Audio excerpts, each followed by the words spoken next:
despite Dom Ducharme's best tries, the Montreal Canadiens still somehow made it to the Stanley Cup Finals. Imagine what they would have done with a real coach.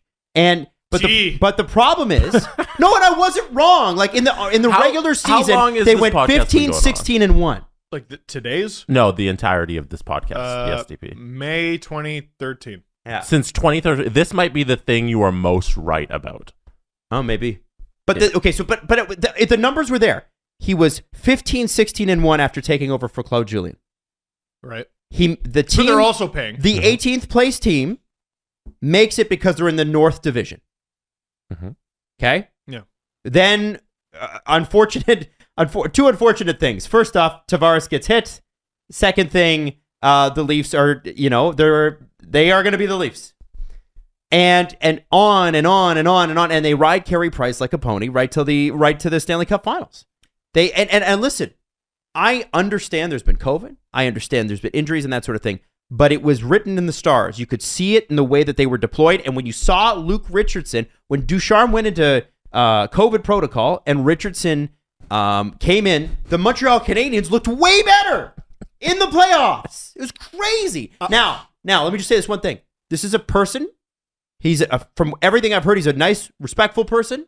So I'm not celebrating somebody losing their job. It's not an assassination of his character, man. But objectively, you got to start every conversation from the fucking beginning. Yeah, you do. Like, yeah, okay. So brutal. But I just want people to know that like I'm not excited that a man lost his job. Right. I was saying for the longest time, I don't know. He shouldn't have been put in that position. That was Bergevin being lazy, and look at the mess he's left behind. Well, so everything I'm about to say is true.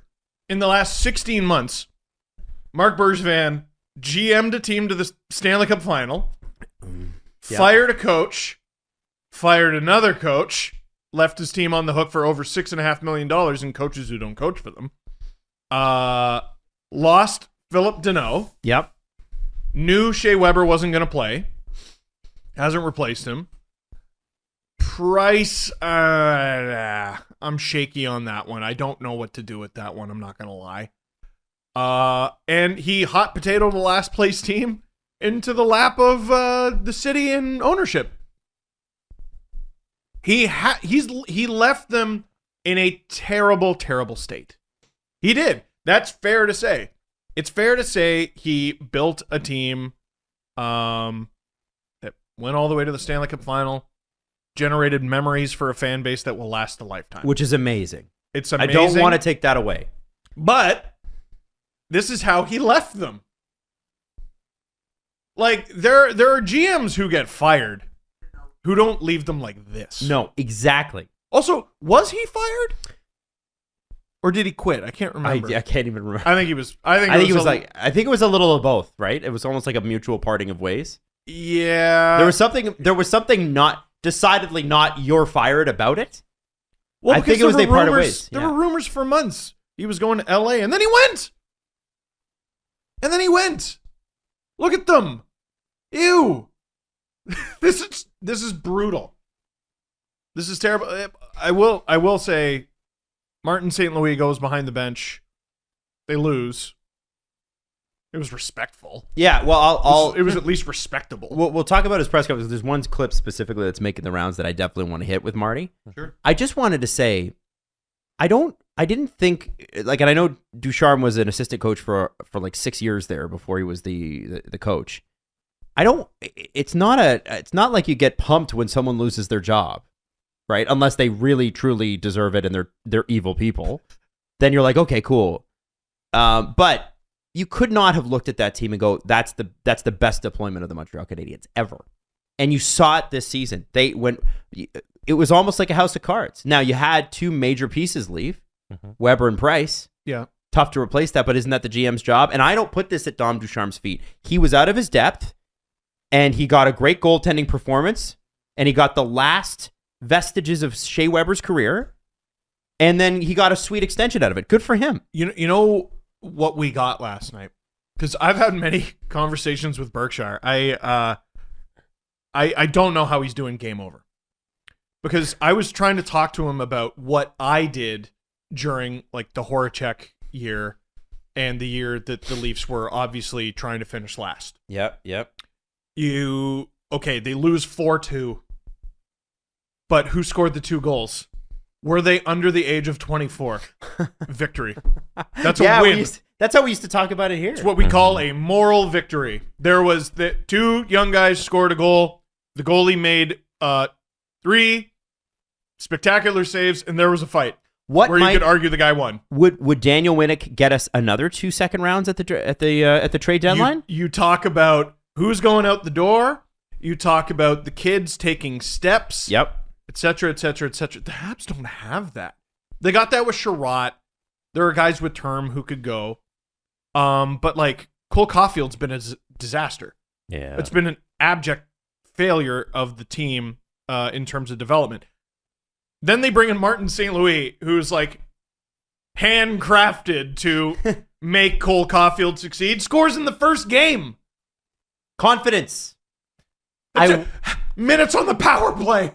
Yeah. I worry that's the other that thing with St. Caufield. Louis has never coached anything before. Well, 'Cause and that's the problem. That was the problem with Ducharme. Ducharme's claim to at least Ducharme did the he was the QM. Montreal Canadiens assistant coach too. Yes, for a long time. and then he coached for a long time in the QM JHL, and like his claim to fame is that Halifax Mooseheads team that went 58-6 and won the Memorial Cup. Was that the Nathan McKinnon, Jonathan Drouin team? That was Drouin, McKinnon, Zach Fucali year. Stupid. It was just ridiculous, and he coached that team. And like, there's a track record there with Ducharme, but like no NHL experience. And then you bring in St. Louis, who also 0 NHL experience, 0 minor league experience. Like at least Ducharme had something. I want to play the St. Louis clip, but I'm of 2 minds on St. Louis.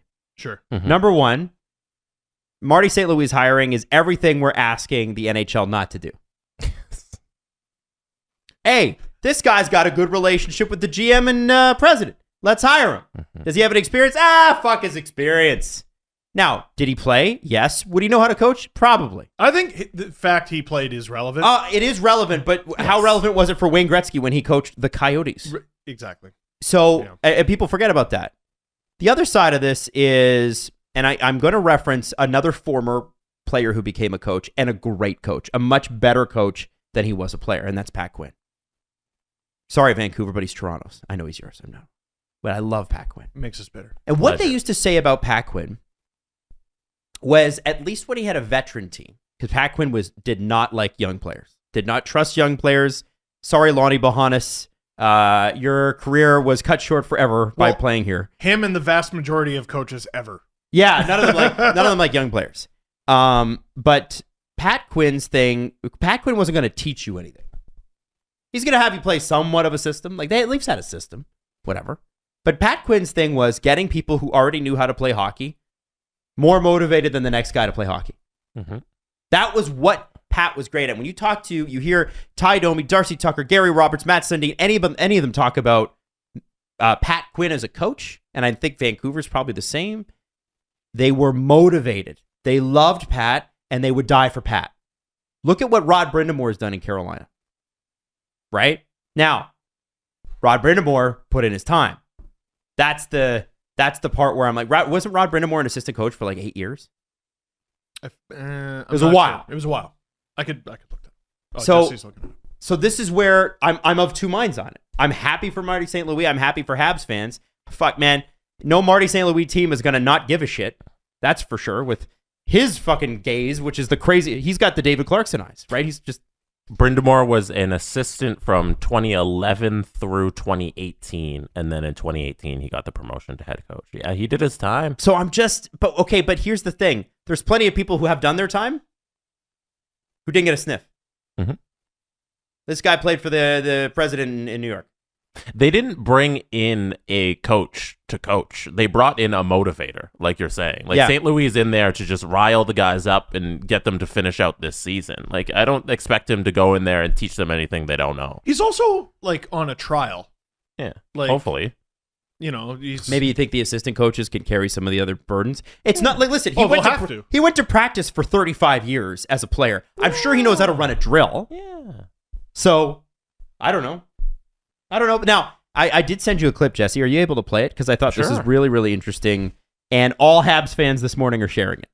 Yeah, you've only You've only teased this clip 1,000 times. I know, we I'm keep sorry. cutting you off at different points. No, it's me cutting myself off, man. Shut up. It's relevant before you play the clip that Habs fans keep sharing this and seem to be excited about this. It's the first thing I've seen them excited about in months. So already St. Louis has had an impact. All right, you ready for this clip that we've been teasing for 40 minutes? You know, in another... Now, there is structure inside concepts. Systems, you can say structure. When systems, you box players into only certain things they can do. And that was probably one of the things that I hated the most as a player, is play in a system where I was a great player when I was allowed to make reads, because the best players make the best reads. But if you take the reads out of the equation, those best players become average. So I want to make sure that I allow my best players to make reads. And I rather them make a bad one than not making a read at all. And sometimes in systems, there's not much reads. Playing with a little more instinct. I like that. With ideas. And as a great player, making reads is a thing. But systems are in place to make the not as great players play within it, right? They have someone in there who thinks the way a high-end player thinks. Yeah. They do. And, the conversation around the Montreal Canadiens before the season began was, look at all these young guys. Like, there's a reason to get excited about this team. And they've all... As a Leaf fan who followed the Montreal Canadiens playoff run beyond the Leafs-Habs series, I cannot believe Cole Caufield. I cannot believe it. Because he was like the soul has left his body. He was an axe-wielding murderer in the playoffs. An absolute banshee out there. The stuff he did to the Leafs, and listen, he had his moments, and there were moments where I was like, he's got talent, but he's just a kid. By the time the Vegas series rolled around, I mean, that's a team built around defense that had no answer for him. No answer for this guy who had 5, 10 games of NHL experience? 10. Before the playoffs began? 10 total. And 5 points in those 10. And last night he scored what? Goal number 2? Or like his first power play goal? Something like that? Yeah, it was his first power play goal. Because, lo and behold, they put a score on the power play. They could lose every game 3-2 for the rest of the season, but if Caufield gets going... Suzuki. No, that's his second goal of the season. And it's his in how first many power games? play. In 31 games. But this played. I don't believe it. How many did he have in 10 games? 4. 4. 4! But remember, Ducharme wouldn't dress him for the first couple games against the Leafs and then had to? And he tore the Leafs apart? In the playoffs, tore us apart. It's so dangerous. Like, this that is why 2-0 with Suzuki. that should have told you right there that Ducharme was not the right guy. And Kotkaniemi, too. Yeah, man. Caufield would have been great on Team USA. I didn't know he's from Wisconsin. He would have been awesome. On the topic of Bergevin, Mm-hmm. okay, we're losing Kotkaniemi, but I'm going to turn around and take that to get Dvorak because we're good. Holy shit. You talk about another really, really poor read. Bad trade. They mentioned, Elliot mentioned in 32 Thoughts that Dvorak is on the block, and some teams are asking. Oof. I mean, I don't know. Like, at a certain point, certain teams, they galaxy brain players. Like, listen, sometimes you can have a rehab project that works, like Galch with the Leafs last year, going into, except for the terrible giveaway. I was about to say, we're talking about this series and you're going to say it worked? He was a serviceable player. Yes, absolutely. And he couldn't find a job before that, right? You know what I mean? Yeah. But I just don't see it with Dvorak. Well, you don't see it with anybody. This is like last show I was talking about how are the Habs going to ask for anything for anyone at the trade deadline? Like, how do you evaluate, like, oh, this guy looks like the best player on the biggest piece of shit in the league? Like, it's who on most nights could you say look good? You know what I mean? But I think now, if you're having players play creatively, because, I mean, playing in a system obviously didn't work, we could at least we could give fans moments. We could give fans something to hold on to. You know what I mean? Mm-hmm. You can't just hope for the first overall pick.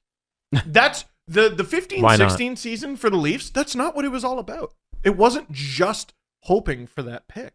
We were paying attention to all the prospects. the young guys. The Marlies did really well in the playoffs that year, and we They were had paying good players attention in to there. all Yeah, that. I seem to remember somebody had a great little army called Tank. Yes, Tank but it Army? wasn't the sole What was the focus. driving force of that season? Was it Nick not a Kypreos. tank? A tank driving a fan base towards No, a that- high draft pick? That was 14-15. Okay, definitely big difference. That was it, dude. The ethos wasn't the same at all. You gotta have something outside of the first pick. They had nothing. That what prior to last night did they have to hold on to? Who, the Montreal Canadiens? Yes. I mean, not much. Yeah. I mean, they had season's Suzuki and gone. Caufield. Yeah, the season was Yeah. toast. Yeah. But like, No, but like, What do you mean? like any of the young guys performing well? You excited about Caden Primo, Cole No, how are you Caufield? supposed to get excited about anything? You're losing. right. If you're performing well, then you're not losing. Is this on? The young guys gotta perform. The Then- young guys gotta show strides and improvements, and they Okay. haven't Okay. prior to last night. But we're also acting like there aren't like 3 other teams in and around the Canadiens. Like, why aren't you having this conversation about the Coyotes? Well, Because you're not because- paying as close attention to them. No, because the Coyotes don't have that. Like, No, here's they're the thing, shambolic. Montreal They're should not have been this bad. I think that's the point. They Yes. do have good young Sure. players. Suzuki, Caufield are 2 of them. Romanov's another one. Caden Primo's another one we're waiting on, right? So the Coyotes do have something to hold on to. They have the world supply of picks and like one of the best feel-good stories in the league when it comes to goalies. By the way, apologies to Subwoofer guy. This is going to be a tough day for you. Why? Well, because I spanked the microphone. Oh, that's okay. Yeah. My For just on Dvorak, it's a Western Conference teams that are interested. Oh,